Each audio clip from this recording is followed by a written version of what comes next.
Welcome to Talk Cosmos, the show where Sue Rose Minahan and her panel of guests bring you leading-edge astrology conversations through a journey of soul growth patterns connecting astrology's energetic cycles. Get ready to understand your path in the cosmic roots of the stars.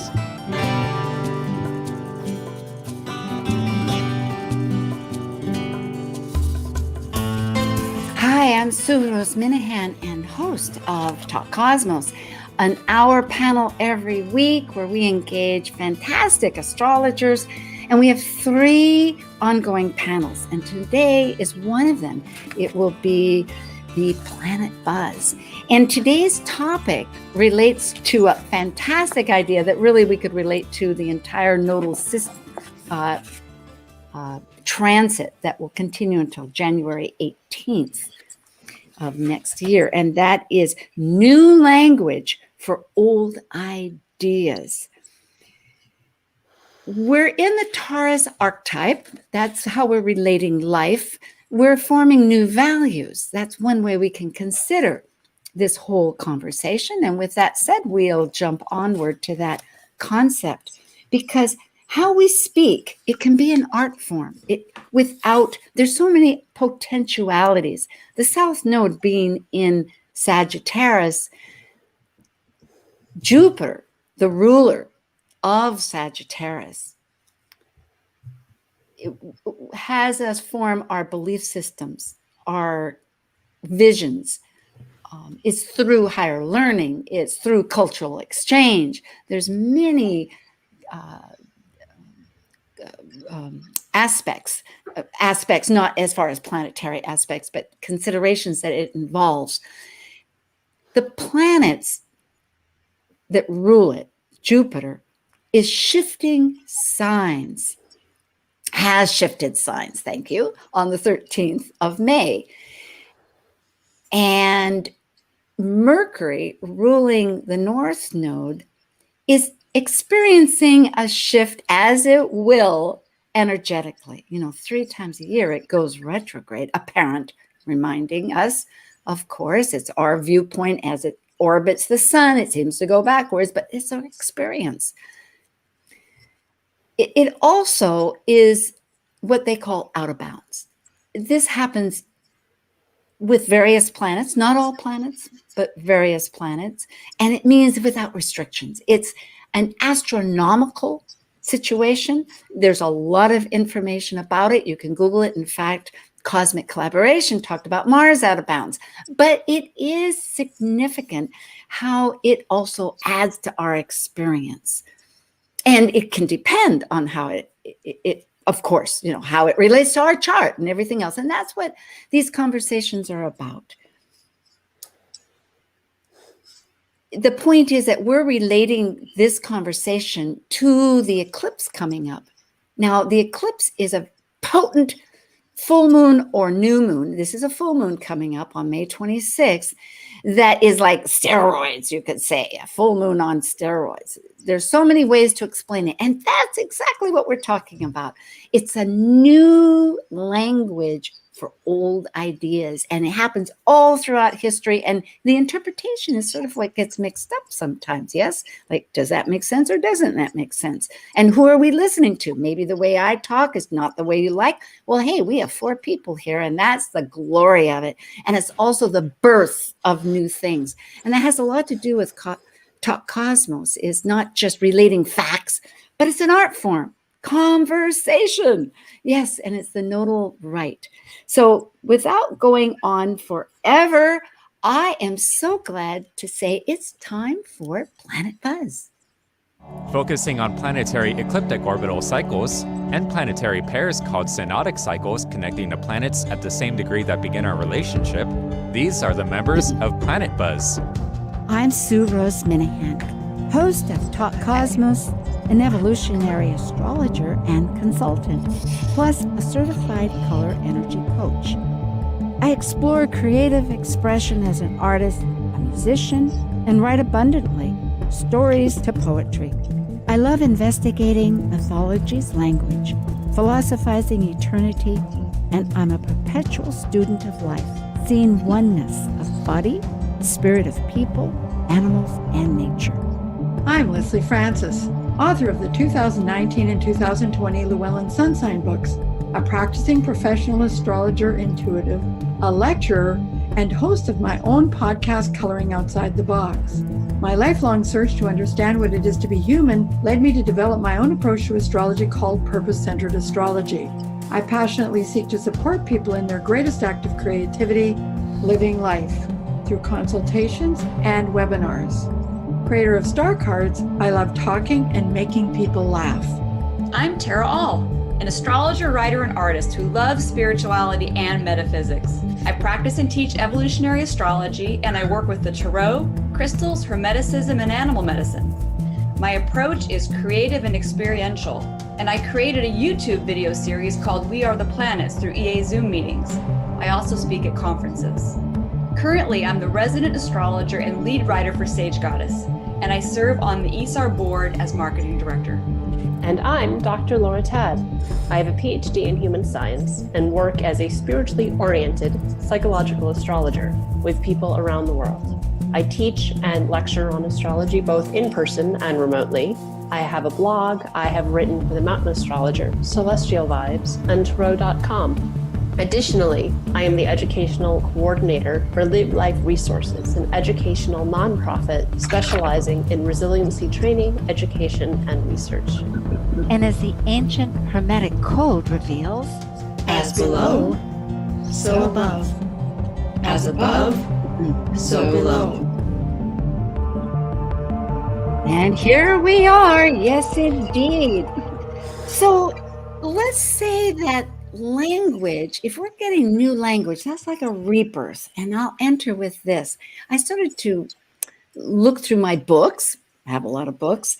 And Chop Wood, Carry Water. I had never read it, I must say, but it was gleaning through it like a reference.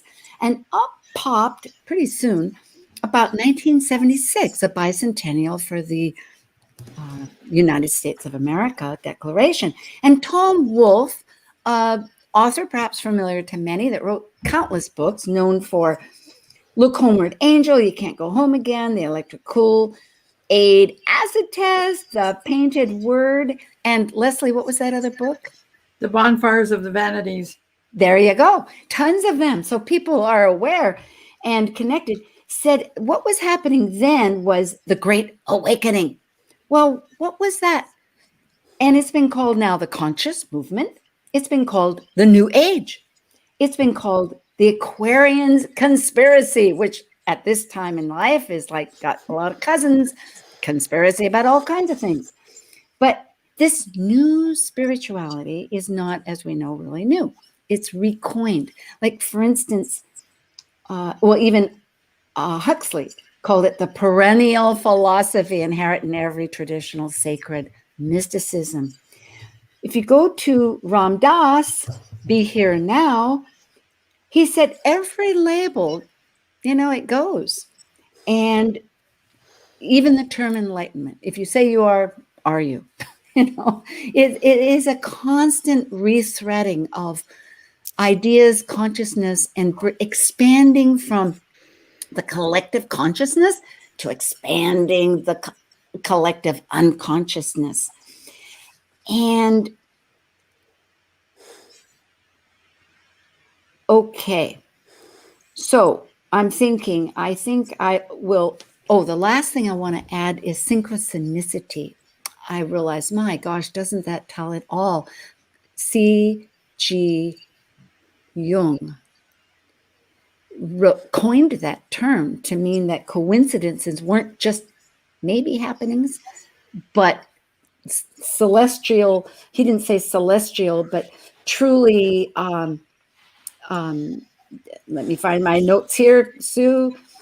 A relationship that was not unrelated, but yet something with time and space that meant something of cosmic proportion. So it changed our ideas. It opened it up because, I will say this, I keep things.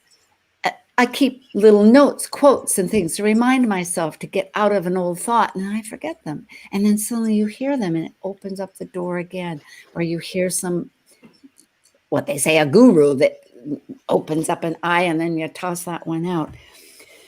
So let's hear it from the others with my monologue here. Yes, of new thought. Laura, Dr. Tad.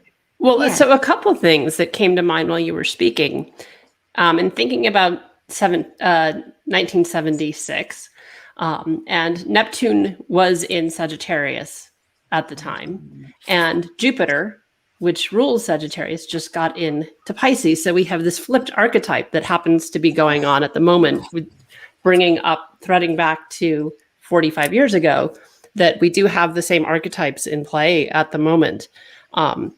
So that was just an interesting synchronistic alignment that happened with what you were talking about, Sue. And also that in Jung's book, Synchronicity, he talks very directly about astrology. He has a study on astrology in his book, Synchronicity.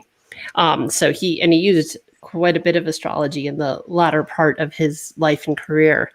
But I think that as part of this new language and new ways of communicating, I was doing a little bit of research because my 9th house Virgo moon always finds that yummy and juicy material.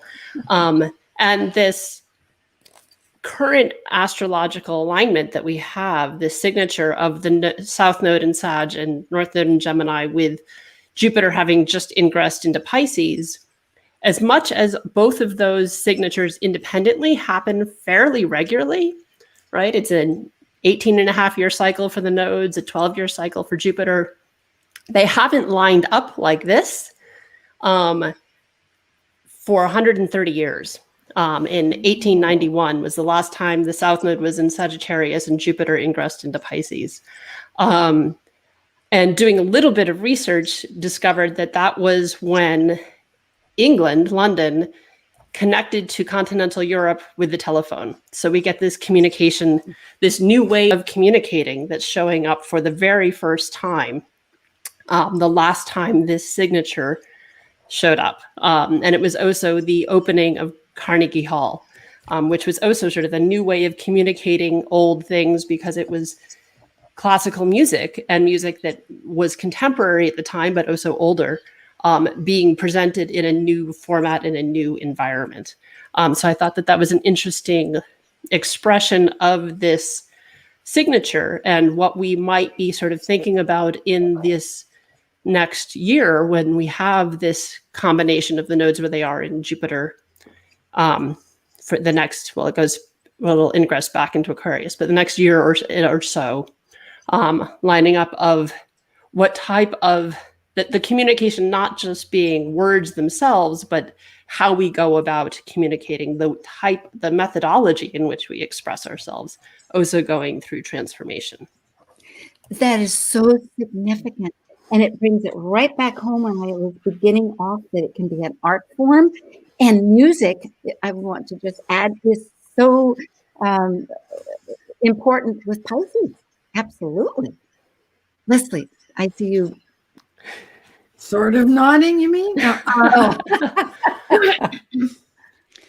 Well, I find it really interesting because, of course, Jupiter is forming, while it's in Pisces, a wide square to that nodal axis.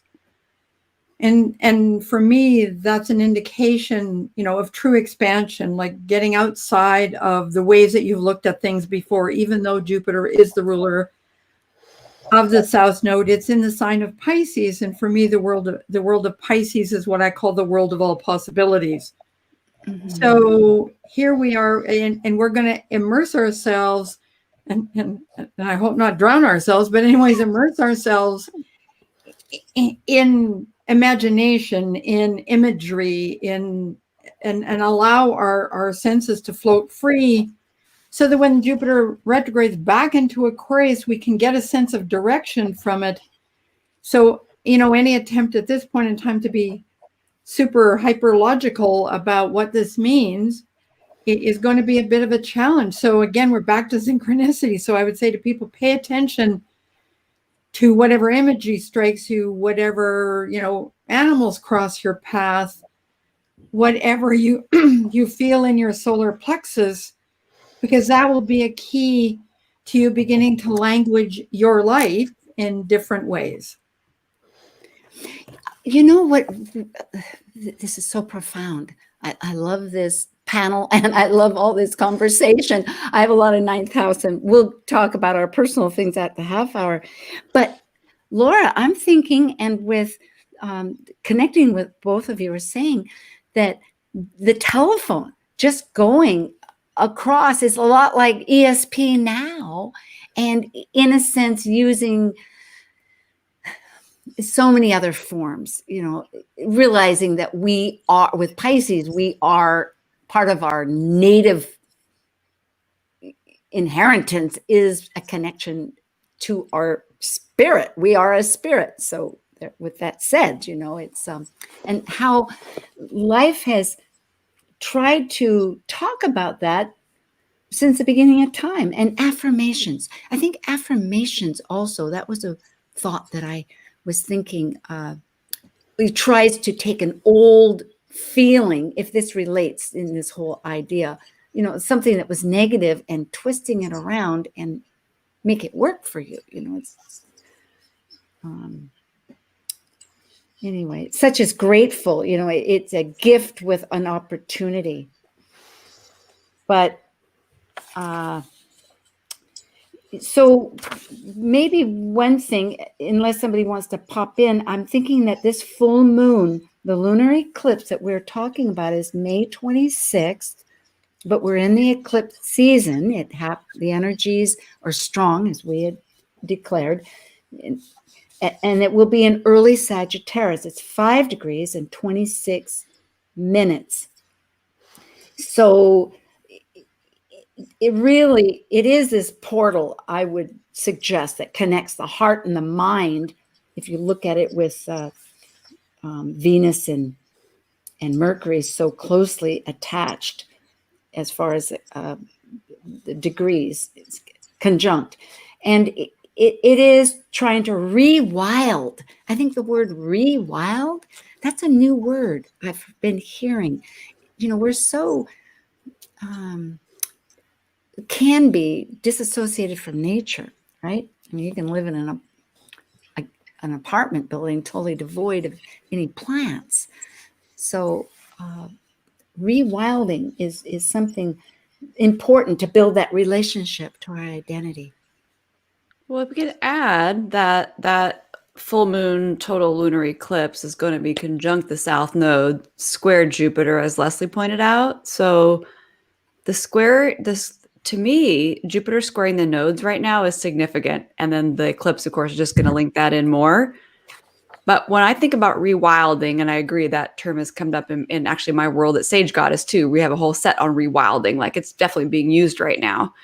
But rewilding to me, when it comes to Jupiter, of course, it's also connecting with nature outside, but Jupiter is always about getting back to the nature of what we are, like just the natural essence of what we are. And especially in Pisces, there's even more of a return to just what we are without everything else we've layered on top of it. I was thinking too about what Jupiter square the nodes. Jupiter corresponds to the third eye chakra. So that can be another really helpful thing right now in general, working with that energy center, opening that energy center. That's a big key to not just the north node, but both the south node and the north node. When we have a planet square the nodes, it's a signifier that neither the past way nor the quote unquote future way have actually fully fleshed out. So what we're actually needing to do is integrate, and Jupiter is a big part of that integration. So I feel like, yeah, the third eye, and the third eye, you guys, in general, in the chakra system, it's considered like the big commander. Like they will say that even that if your third eye chakra is open and balanced, you don't even have to worry about any of the chakras below that, because it's like it's linked in with the pituitary gland in the sense of how it commands like the whole body. And so there's something to be said about getting in tune with that part of ourselves, not because I think we shouldn't work with all the other parts. That's not why we're here, but because there is an overall level of vision or command or alignment or self-regulation that I think can happen that restores us to a natural state of flow.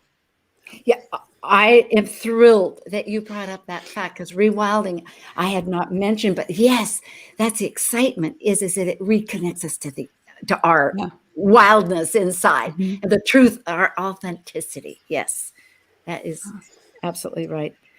And just to mention too about the third chakra, which many people are familiar with the chakras, but there's a way of looking at them too. And I appreciate that part about the commander, because a lot can happen. You have a great heart, but it's that will. Wouldn't you say it's partly connected Well, with the I'm will? saying it's not the third chakra. Jupiter's linked with the third eye chakra. Oh, the sixth chakra. I see. Correct. Yes. Third eye. Okay.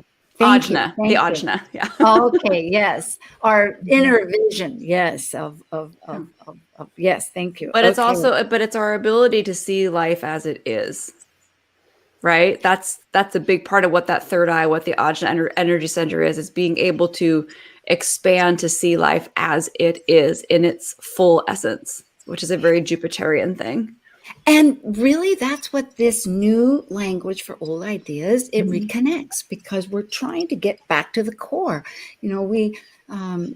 There's so many ways. Like I was thinking that I was reading also about a 12th century Japanese Zen monk named Dogen, who wrote instructions to the Zen cook. And basically it's how to cook or do any work. He says, keep your eyes open. Not even one grain of rice gets lost. Wash it thoroughly. Put it in the pot, light the fire, cook it. There's an old saying, he says, see the pot as your own head, the water as your lifeblood.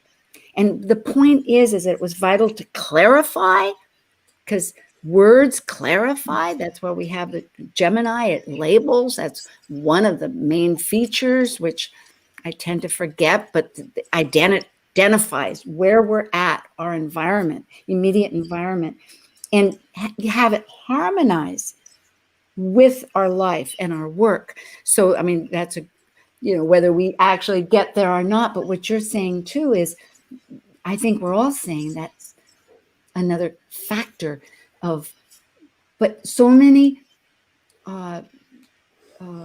philosophies have tried to recoin. So again, doesn't have to be in the word. It could be like we were talking about art or dance or music.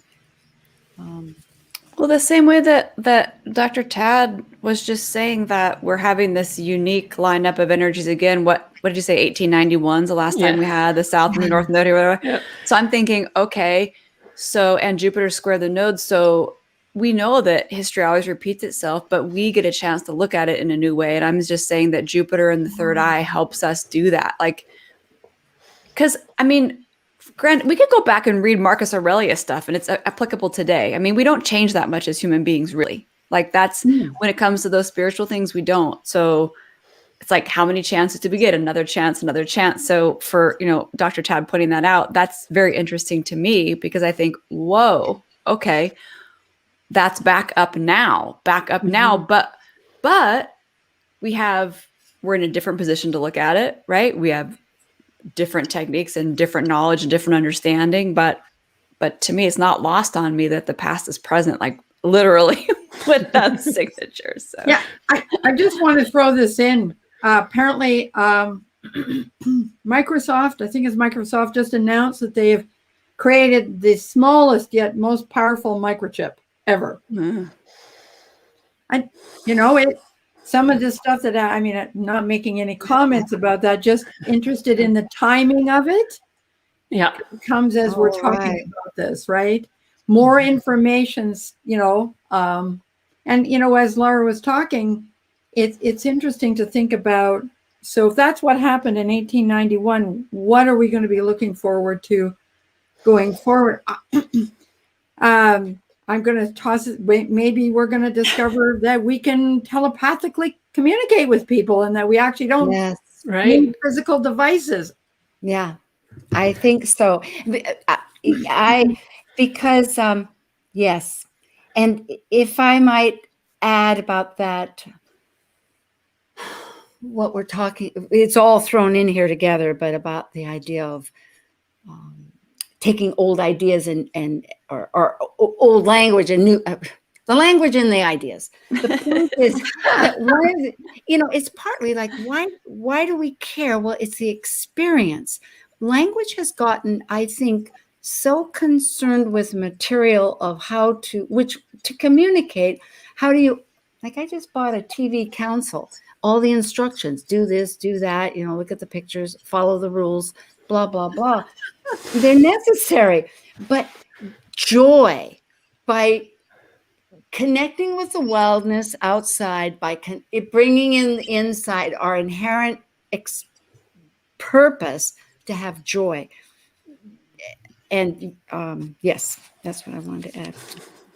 Well, I think the other thing that we need to, I think that it allows us, this alignment that's coming up allows us to have a look at what we believe and perhaps why we believe it and how we language what we believe. Yeah. And also speaks to the whole business of the cancel culture and political correctness. So in other words, you can use all the language that you want, but as Tara was talking about, where's the truth of, is it that what you say is actually what you mean and what Right. truly resonates for you? Because I think part of what comes with communication and languaging is listening, right? That's an element of this. And so the ability to hear, to listen, that, you can talk, it doesn't mean you're communicating. Exactly. And so that being part of this, of how do we communicate, not just give labeling things, right? That has been problematic historically, right? That the labeling of things has led to a lot of the problems in our world. And so how do we communicate in a way that is giving space for truth, right? And that can be part of this Jupiter in Pisces, is the bigger truths, the universal truths that get limited by language, right? Language can be really limiting and impact how we perceive the world. In the cultural anthropology class I teach at a college, one of the videos I show students, there's a professor at a TED Talks video they watch, and she's talking about how a tribe in Africa, they don't have the word left and right. Everything is directional. Everything is cardinal. And so it's my southeast hand, not my left hand. It's my southeast hand. And then if I change directions, it's now my northwest hand. It's the same hand, right? Fabulous. So it's a completely different way of conceptualizing your lived experience simply because of language. Perfect. Yeah. Laura, we're going to come back. This is perfect. This supports also what easily was said with Ram Dass saying, the labels, they leave. And Leslie, if you have a quick thing, I don't want to. I just wanted to say that this is also a time of really paying attention to symbols, to what, symbolically what really matters to you. Because that's often a key to your joy and to your heart. Yes. So we will be back again. And this is Planet Buzz with Leslie Francis and Tara All and Dr. Laura Tad, that we call Laura. Okay. We'll be back talking about language. All right.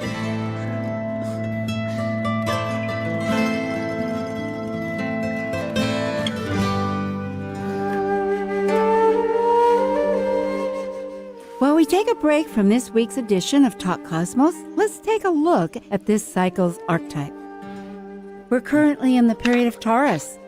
By leaving a cycle based upon initiation, the energy of Taurus integrates spirit into a solid form of matter that is tangible and physical.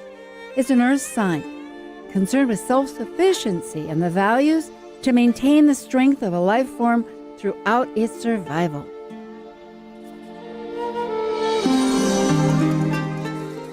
Whether we know it or not, each of us are on a quest to discover our true self. And the road we travel to accomplish this goal is unique for each of us. This is Marie O'Neill's hero's journey of walking her path and overcoming hardship and heartache in her book, and The Lotus Opened. As a memoir of enduring an absent mother and a harsh pseudo-family, and surviving ongoing abuse and trauma, Marie learns to trust in the divine and in her inner self, and release herself from the emotional chains that bound her. She discovers her personal power and who she is, and she learns what being free really means. Now available on Amazon and BarnesandNoble.com in either hardcover, paperback, or ebook, you can order Marie O'Neill's book, And the Lotus Opened, and let Marie be your guide as she leads you on your path to authentic freedom using metaphysics, astrology. Welcome. This is Amanda Pierce, astrologer and paradigm shifter, and you're listening to Talk Cosmos on Alternative Talk 1150 AM, where we understand how to implement our free will through the cosmos. Alternative Talk 1150, talk radio for the body, mind, and soul. Hi, we are back again. This is Planet Buzz for Taurus Archetypal Period, and we're talking about new language for old ideas, not a first-time chapter conversation, except it's right now. It's happening. The lunar eclipse is coming along, and the rulers, Jupiter and Mercury, are shifting gears. Jupiter went into Pisces. It has a 2-month spread easily. It started May 13th, and it's going to continue until July 28th. Mercury is going to stay in Gemini, thank you, but its energy is, at the end of the month, it goes right after the eclipse. It will go retrograde, and it will also have unlimited activity because it'll be out of bounds. It's so close to the sun. It moves pretty fast, and it's shifting gears, and it's about communication. And it's about belief systems. And we had an illustrious talk. Leslie finished, everybody finished with the last thought, thank you, about symbols. And Laura brought up the idea that language can be so interpreted differently depending where you live. And that is a great conversation that we're going to continue. But before that, each one of my illustrious members on this fantastic panel have announcements they need to make. We're going to start with Leslie. Oh, I get to go first? Okay. Yes. So I just wanted to let everybody know that we'll be holding, I'm the co-chair of the Canadian Astrology Conference, and we'll be holding it September 24th to 26th online, and featuring focused on the theme of integrating ancient and modern astrology.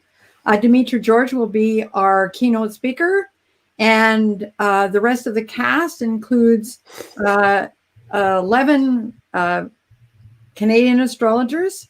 And for heaven's sakes, if I could get my thoughts together, it would be a good thing. You did fabulous. So I'm just sorry. wanted to let everybody know, as in the U.S., that the fee, the early bird fee for this until August the 15th is $115 Canadian, which is maybe $80 US.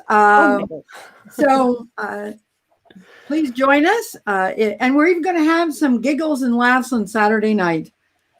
I'm doing it. And in fact, we need to add this to your bio. I love this. Let's write me a new bio. I've been meaning to ask you because I know you're so involved. I get those messages. And really, there's some fantastic Canadian astrologers. It's our neighbor. Okay. Love it. Yeah, and everybody needs to know that the Canadian dollar is not worth the same amount of money as the US dollar. It's true. It's like New Zealand. It is significantly different. So we welcome astrologers from everywhere, but hey. Yeah, thank you. So that's September 24th to 26th. Is that right? Oh, okay. And I forgot to say, if you want to register, sorry about that, please go to astrologyconference.ca, and you can register, and you can see the bios and all the topics and everything of everybody who's speaking. In the meantime, I'm going to have you add it to your bio. So otherwise, find Leslie Francis at Talk Cosmos, and it'll be in there. So great. Thank you. Now, Tara, would you like to share Sure. what you have? Yeah. Yep. Okay. Well, most of you may already know, but the Northwest Astrological Conference that we call NORWAC is happening Memorial Day weekend. So that's the weekend of May 28th. And it's an awesome conference. It's my home conference, me being from Seattle. And I have 2 lectures there. So if you haven't already checked it out and signed up this year due to COVID, it's online again. So it's easy to attend. And then I also have 2 books. One, I'm a co-author among a bunch of awesome evolutionary astrologers that have come together as international voices of astrology to author a book called Natural Astrology, Signs, Planets, and Houses. That's available on Amazon. And then also Astrology by Moonlight, which is a book that I co-authored with a friend and colleague. And that book is out for pre-order. It's a publisher Llewellyn, so you can find that Amazon or anywhere books are sold. So thanks for tuning in. Fantastic. And we'll have to add the second book to your bio, Tara. So Cool. Everybody's got a little assignment. And Laura, Dr. Tad. I know Yeah, so I have a couple things coming up. I have a 8-week personal myth course that'll be starting June 21st. And I actually haven't gotten the new dates up on my website yet. It has it from a couple of years ago still. So I'll be finishing that up in the next week. But so the personal myth work, it's an 8-week course that is largely self-paced, but there will be, or like within a week, each given week it's self-paced, except for the 4th week where we'll have a Zoom call and gather remotely, and exploring the stories that we carry from our lineage, from our ancestry. So through guided meditation and imagery, we'll be exploring the stories that we carry about love, about finance, about health, about power, that are related to our astrology, but also things we have inherited from our ancestors. So that starts June 21st. I'll have the updated dates on my website later next week at mythicsky.com. Oh, super. And in that case, too, again, every single one of these astrologers is on the guest page, which I need to really clarify more, but 4th season, and we're in the 4th season. In fact, they've been in most of the seasons. So you can always just email and say, hey, I heard this, lead me forth. Excellent. Really, it's so exciting because, really isn't information and new concepts. That's exactly what each one of you are presenting in just its glorified form. I just love it. It's, we're not doing trips down we're not doing trips down the Amazon yet, but it's really pretty fantastic. Yeah. Well, let's see. We wanted to go to other factors. And, I was a couple of other books, like for instance, the I Ching. I opened it up because I was just thinking about words and thoughts and stuff. And I happened to, alliance is what it opened up to. And the word by, I think it's by. And it means side by side, gets close to, assist, enter into alliance with. Well, that's etymology to a certain degree. And in a sense, but I'm just saying that how one idea connects so many other things. And one other thought about words, until we get into the whole concept of real words, how we can, about going back to the left and right that Laura was mentioning about how so interpreted differently, that it's not just our body, but it's a physicality. Was this book, Clouds of Memories. It's by a Hawaiian woman, Mona Kahele. And she brings up, and I have not read this book either, except to note that a big part of it was she was mentioning about how the names here on the Big Island have changed. That because the people living here, the Hawaiian people, have lived for so long on this island, and the traditions, the oral traditions that get carried, and whether it's in Seattle too, like Mount Rainier there, jumping to that, used to be Tahoma, which was part of the Indian Native American language. And of course, we've labeled it. Those are Native American, but they were the people living there at that time. And they called it Tahoma until this guy Rainier came along, like Columbus. Oh, hey, this is going to be Mount Rainier. Well, they changed it back to Tahoma. And you might say, well, what does it matter? But somehow the conception of acknowledgement and language, so much. And part of it too, she says, they say, well, they've taken this from me and that from me. I can't learn my language in school. What are they going to take next? My life? It's amazing how we consider our language so close to our life. It's how we express ourselves. And yes, there are people like Helen Keller, famously, who managed to connect because she did have her avatar, you could say, that this woman that helped stay with her and teach her through water, how to, which is closely aligned, you might say, with emotion. But language, I think if we can start talking about, and maybe we should begin, and I'll leave this open to us, that each one of us can connect where it is in our chart, or else, unless somebody has a thought about, again, how to expand our interpretation. Are we talking about where the full moon falls in our chart? Yes, maybe we should talk. Yeah, that's what are we? Thinking. Yeah, thank you. It's in the 3rd and 9th for me. So collecting my thoughts and making a belief system is a little bit, challenging for my discernment of that.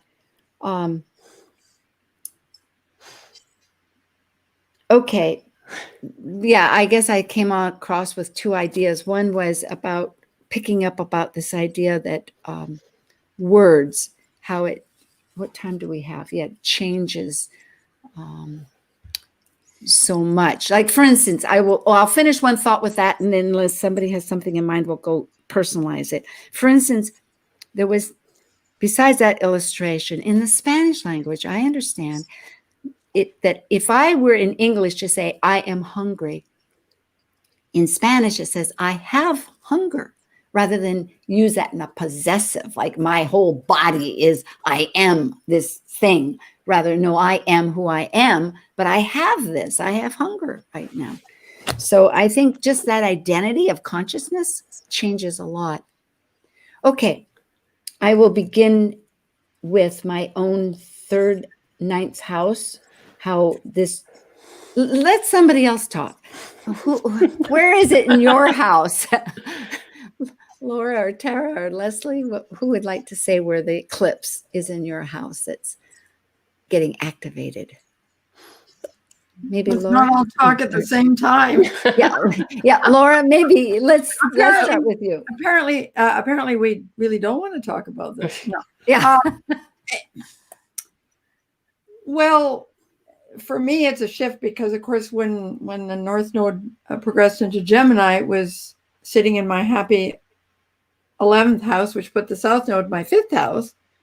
And now with this eclipse, it's sitting in my 4th house, conjunct my 5th house cusp. So here, to me, it means an opportunity to take old experiences and find a new way to create a new way to express it, because of course I am a writer, and an author. So that's what first popped into my head, but it's drawn, I could even be drawing on ancestral memory. And of course that's in my case, I liken it to, drawing. It's weird because just spent a while cleaning out my basement, came across an article that my great-grandmother wrote and about what it was like to live in the middle of the bald-headed prairie with no idea what you were doing, essentially. So I feel that there's an opportunity here for me to draw on the creativity expressed by my family and move that along to be, to take it one step further. I don't know if that makes any sense at all. Absolutely. I just think that connects 100%. I was just talking about the Hawaiian people with their ancestries and language and how it was passed on about language. And here you are coming up with a total connection and basement. You think of 4th house, it's like our house and it's our personal stuff. It's so relevant. Oh, thank you. Well, I've just been doing a lot of fourth house stuff for the last 18 months. And it's like, okay, could we move it along? Pluto's sitting there for me. I know. It's like, hello. Okay, we're friends, I think. I don't know. Anyway, yes. I yield the floor to the next. All right, going once, going twice. I can go. The South Node and the Moon will be in my 9th house on my natal Neptune. And then the Sun and the North Node in my 3rd house. So Sue and I are doing the 3rd, 9th house dance, I guess we call it. And for me, no matter which direction, meaning like no matter which 9th or 3rd, when they show up together, it's about whole-mindedness for me. And so a big part of this for me is, keeping a balance somehow between the big picture and the little parts. Sometimes with myself, and I'm speaking to myself personally here, I have a South Node in Gemini. I can get hung up on the pieces. I can get hung up on the parts. I can get stuck in the mechanics. And so for me, of course, in general, it is about, letting go of beliefs to be open to more, but more specifically to me, it's like a mental integration. And I don't know a better way to say this except for that it really is like finding a different way to work with my own mind. And I don't just mean the brain in my head. That includes the mind that I call the non-local mind, which is not attached to my human body. So my mental faculties, intelligence as a whole, what's available to me. And because my Neptune is involved, I'm just prepared that things need to melt away. And I don't mean that as, I just mean like, there are certain things that have just been illusions that I've needed to this point in my life. They've served me well, but some of those illusions, I no longer need them. And so some of this is being open to letting that go, even if I don't know what replaces them. That's part of the exciting part, I guess. I just wanted to throw something in there before. So many moons ago, in my previous career incarnation, when I was a journalist, I interviewed a man who really believes that the brain is a hologram, which speaks to what Tara was talking about, that only 15% of your brain is actually devoted to cognitive thought. And the other 85% is devoted to sensing, feeling, and emotion. And I really think that, I'm really glad that you brought that up, because I think that's what this eclipse is really about, is, as Tara was talking about, getting in touch with how your whole consciousness, whatever this thing is we call mind. Yeah, exactly. And that I hear this really well.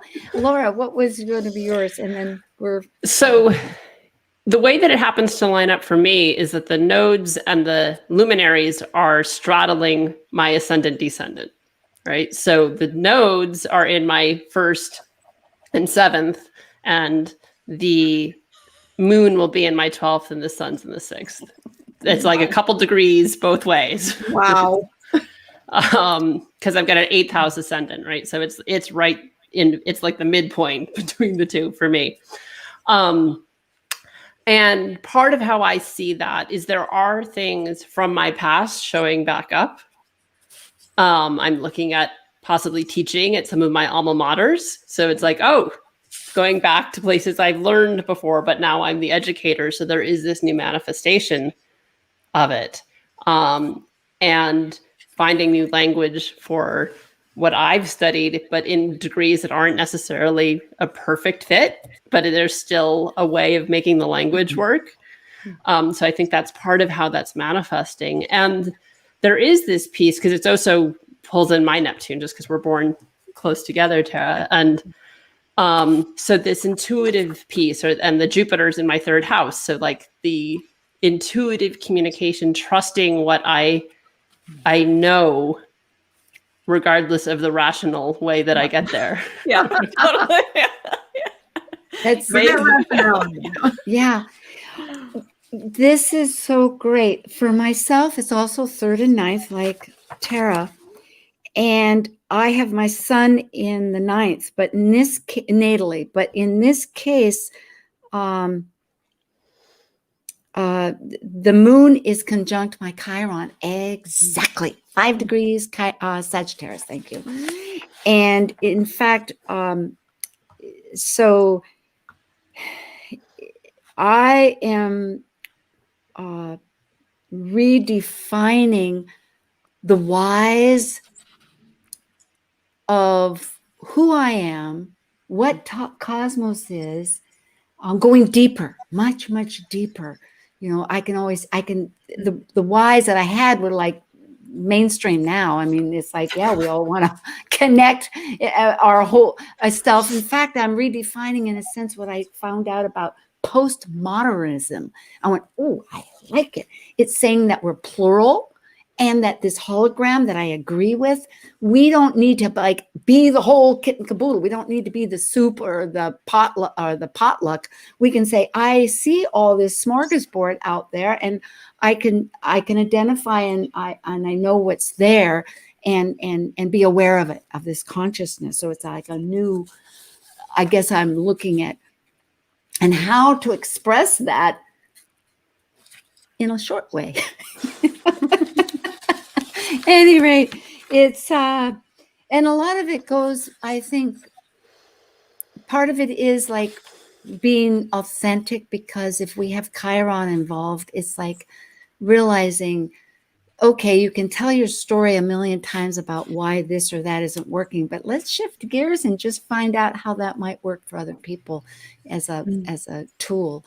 So that opens up the door, and I'm hoping like everything that it won't be too casalimic. I mean, I've got other, yes. Well, the full moon is transiting Chiron. So there's definitely a healing medicine, you know, I don't know, like as you were talking, so I was like, oh, maybe you're going to like dig up the prescription you need. Like that's what it made it sound like, you know, like with the Chiron conjunct that south stuff. It's like, really, you know, there's availability to tap into that intelligence of what we need naturally. So that's how I feel that there's big opportunity there. If we're not too attached to what it's supposed to sound like, right? I mean, this goes back to what Laura said. If we think words have to mean a certain thing, and if we think certain words have to be said, we will forever limit our ability to connect with ourselves and anything else. Contruments. Yes. I think that, you know, the only way you can create new language for old ideas is to get out of your head in the first place, right? That's Jupiter and Pisces square the full moon and the nodal axis is like, okay, you know, just let it go. Just let it go. Yeah, let it go and let something else pick up, right? Do you know what I mean? This is like the other parts of our intelligence too. And what could be a word that would say that? Can we think of one right now? I know Laura was saying that somehow we can think of new words, and I often do. I kind of wonder. Invent them, right? Yeah, it's right one of the assignments I have. Let's invent a word right now. What would be a word that we could let go and find joy? Like rectal joy? No. Oh. I think Sue, that was more like a Pluto retrograde thing, and I don't think that any of us. I don't want. I have different ideas. Maybe we'll think of it for our next show, since we have. Well, I know that we have Moonbeam next show, but you know, I was thinking of like rectify or retrieve, you know, it's other words. Yeah. Maybe I'm going, oh my goodness. Well, that's fun. The Mercury retrograde is happening, folks. It was a little ahead of time. But even if we don't know the word, I mean, this is like good for all of us. So make up your own word. We can all do this. Make up a word. And I think, and then see what happens. Yeah. And get back to the roots at the same time. Maybe that's a better word. Rectify. We can rectify. Rectify, relax. Okay. I mean, if you normally always say the word, you know, we're being encouraged to stop talking. Okay. To symbols. See ya. Thank you for joining us on Talk Cosmos, the show where Sue Rose Minahan and her panel of guests connect soul growth patterns with the energetic cycles of astrology. Be sure to tune in next Sunday at 1 p.m. Pacific Time to continue your journey through the roots of the cosmic pathway.